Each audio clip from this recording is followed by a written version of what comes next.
Bueno, estem així en l'estadi Pepe Pujadas d'Albalà de Ribera, on acaba de finalitzar l'últim entrenament abans del partit de demà, que serà contra el Mancomunitat, que serà el primer partit de la temporada. De la nostra Copa, que servirà de presentació de l'equip contra un equip que hem comentat, que és el Mancomunitat, que milita dues categories damunt de l'Albalat. L'Albalat, enguany, està enquadrat en la tercera regional FF de la Federació de Futbol de la Comunitat Valenciana, es dirigeixen a partir d'ara, i el Mancomunitat està en primera, el que antigament era preferent, però enguany ja es diu primera, i Albalat en tercera. O sigui, dos categories ens lleven, però demà esperem que no se note res, que no se note, no sabem diferenciar qui serà el de primera i qui de tercera. Enguany hi ha moltes cares noves, moltes altes, moltes baixes i entrenador nou. Bona vesprada, Antoni. Bona vesprada, Santi.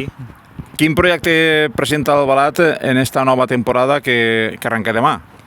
Pues, com ja has comentat tu, és un projecte, com aquí que diu, nou. Hi ha moltes cares noves, com ja has vist en l'entrenament, molta gent que ha anat a altres equips, però així és un projecte que afronta amb moltíssima il·lusió. Al final el club ha confiat en mi. Com ja sabeu, jo l'any passat era part d'aquest equip, era un jugador més, i enguany el club ha confiat en mi i pense que va ser un any que se poden fer coses grans, pel que ve que en els entrenaments la gent està entrenant amb molta intensitat, estem fent les coses bé, els entrenaments que fem, la veritat que acaba els entrenaments i veig que hi ha a lo millor un canvi de xip respecte a l'any passat, hem clavat com un poc més d'intensitat a l'hora de fer les coses, i la veritat que és un projecte que sense aspirar a moltes coses, en el que des de baix anem a començar a competir poquet a poquet i arribar hasta on es puga, però exprimir al màxim a cada jugador i clavar-li la meva forma de ser, que ja me coneixes, al camp ho donava tot, i el que vull transmetre als meus jugadors és això, vull dir, vull que siguem millors o pitjors, però que donem el 100% dins del camp, i a partir d'ahir ja, jugar, no hi ha més. La veritat que el partit, ja hem fet dos partits de pretemporada, el primer va ser contra el Sueca B, que es va guanyar 3-1, i el segon partit, el dissabte passat, va ser contra l'Alzira B, que és el final de l'Alzira, i es va guanyar 3-2, el segon temps va ser molt més superior al Albalat, i va haver un canvi de dinàmica de l'any passat a enguany. Enguany es juga més directe, és tot més intensitat, més...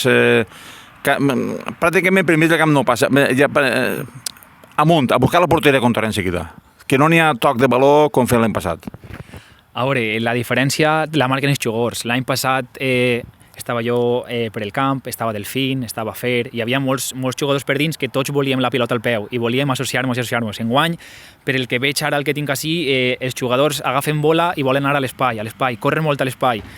Sempre que recibeixen els mitjos o els centrals tenim dos desmarcs de ruptura per part d'esbanda, dos desmarcs de ruptura per part dels puntes, i al final la inèrcia del jugador quan alça el cap i veu a quatre tios que van a córrer, al final la inèrcia és córrer a l'espai, associar-se entre cometes, el mínim per dins, però volen això, córrer i córrer. És el futbol que vol l'espectador. Dinamisme. Cap a la porteria i directe, no tant de toc. Bé, doncs la plantilla... Quants sou ara en la plantilla? Ara mateixa som, no sé si 17 o 18 jugadors, ara mateixa. Però com ja has vist a l'entrenament, cada setmana som 25 xicons així entrenant i al final jo estic provant. Com esta setmana és partit de Copa, és un partit que anem a competir, anem a donar-ho tot, evidentment, però que no és la nostra lliga. És un partit de Copa en el que nosaltres venim a veure coses, a practicar el que plantegem als entrenaments. Després, durant els entrenaments, pues, és el mateix. Som moltíssima gent nova i al final jo tinc que veure coses per a poder decidir-me entre els jugadors i entre altres. O sigui que poden haver moviments, poden haver deixar algun buit per si algú ve, i pot ser que algú se'n vagi, també. Però serà més que vingui algú que se'n vagi, perquè la plantilla ja quedarà tancadeta, pràcticament, per l'inici de la Lliga, parle. Sí, a veure, sempre hi ha que deixar unes fitxes de marxa per si algun jugador apareix de repent i és un jugador que pot aportar molt a l'equip, Però sí, ara mateix encara hi ha fitxes per a fer, vull dir, hi ha molta gent que està així provant, que està mostrant-se als entrenaments, i jo he de decidir si compte amb ells o no compte amb ells. Hi haurà que es quedaran a l'equip i hi haurà altres que es quedaran pel camí. Al final tots no acabem en l'equip. Al final és un equip en el que segurament acabem fent 20 fitxes, una cosa així, deixem una o dues fitxes pendents per el que pugui passar, perquè no sabem si algun jugador està descontent en una lliga superior i vol vindre així i jugar amb nosaltres. Al final depèn d'això. Bé, doncs la lliga passada van quedar quarts. Van quedar un poc així, un sabor agredolç. Després d'estar tota la lliga, ahí dalt ja no res de pujar, o de veure la promoció, que al final l'Olímpic B va claudicar en la promoció d'ascens. I feia anys que no solucionava tanta l'afició. Això estava... N'hi havia molt bon ambient en les grades i es va mantenir l'esperança fins l'últim partit.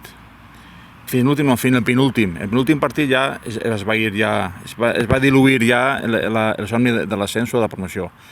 Quins objectius creus que té aquest equip enguany? Podem aspirar a estar a treballar allà dalt? Perquè enguany ens ha tocat la zona de la Safor, que són equips desconeguts, encara que tenim el Perelló, el Sueca United, Sueca B, i ja està, i nosaltres d'esta zona. I després ja pilla un equip de la Vall, que és de Tavernes de Bendigna, de Xeraco, i ja la resta són tots de la zona de Gandia. Ara vaig dir-te unes paraules que deia Kaká sempre als entrenaments. A la jornada 10 te diré a lo que aspirem.